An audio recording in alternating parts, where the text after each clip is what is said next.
Hey, what's up, guys? I wanted to come to you today and talk to you a little bit about something that we don't probably talk about enough, which is what do we do with the bad review? Hey, that rhymed. What do we do with the bad review? Anyways, moving on. So, what do we do with that bad review? I think the very first thing, and this is the most important thing, is that we can't ignore it. We've got to acknowledge it.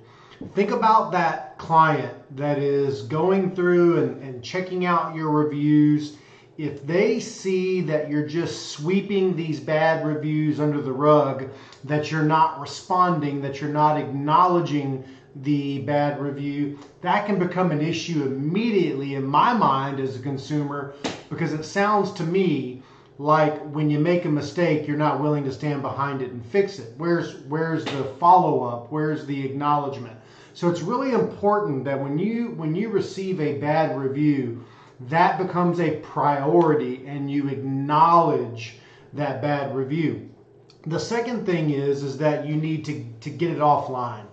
You know, one of the things that we used to do, and by the way, I mean, I worked for a company that we were seeing 35 to 45,000, at one point 55 to 65,000 clients in a year. There were some bad reviews. We had to get it offline.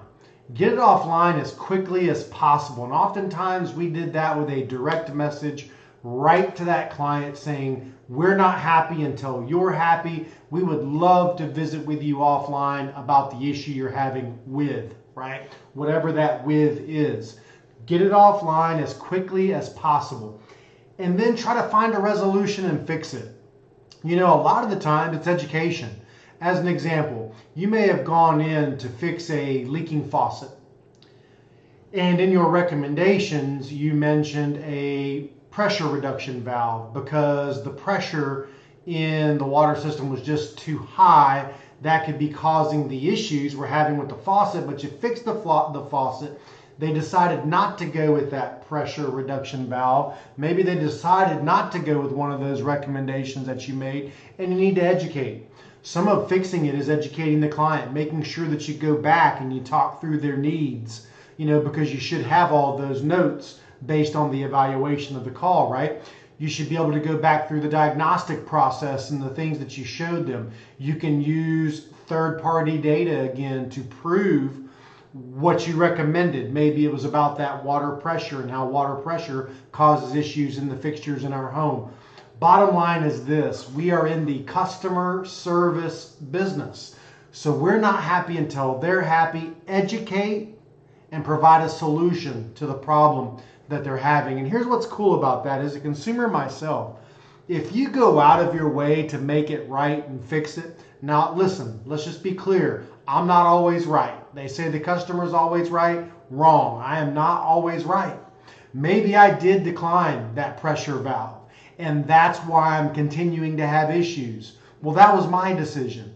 But it's your job to educate me. It's your job to consult. It's your job to evaluate and diagnose and provide solutions.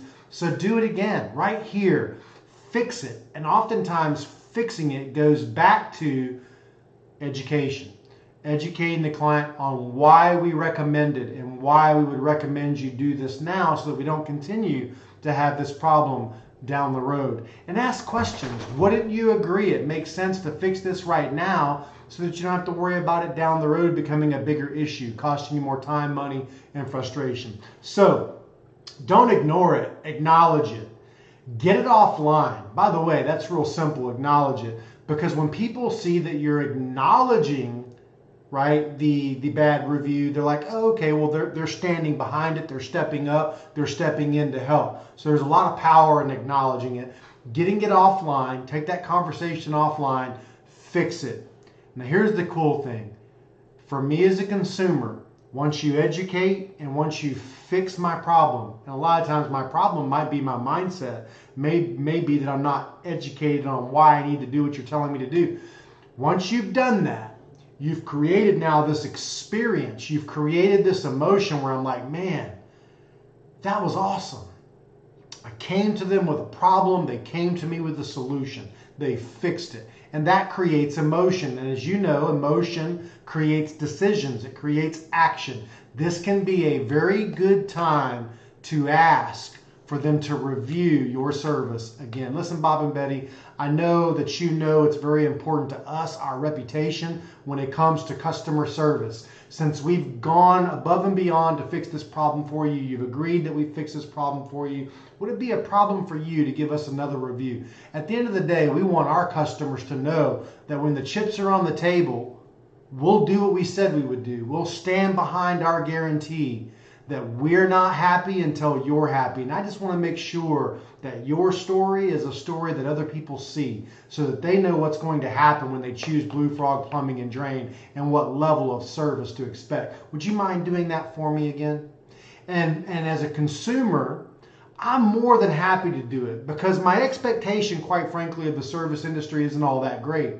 My expectation is that you're going to ignore, not acknowledge. My feeling is, well, you'll just try to sell me something I don't need. That's kind of what's going through my brain. You won't fix it. You won't stand behind it. You won't respond, right? You won't get me taken care of. So when you do, man, that's a wow moment. That's an experience. That's exceptional. And I am happy to give you a review at that point because you stood behind your word, you stood behind your work, and you delivered what you promised. Guaranteed. Guys, this is really important. Have a process for dealing with the bad reviews. I'll tell you, I see our reviews. They come to me on a regular basis, and we have so many great reviews. But as we start seeing more and more clients, there's always going to be the chance of a bad one. And I want you to have a very intentional plan for how to handle those reviews the right way. And here's the great thing. When you do the right thing the right way, it tends to lead to exponential results. Not just from this client because that wow moment happened, but because now they're referring you to everyone else they know that's in need of a plumber. And what happens to our close rates and average tickets on referrals? They go up, right? So this creates exponential growth.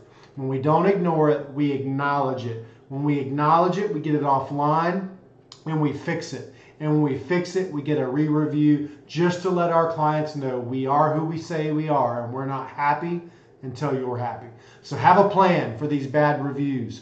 Follow a very structured system on how you handle them and watch how they drive your results moving forward in your company. Hope this helped. Nice and short and sweet. We'll talk to you soon.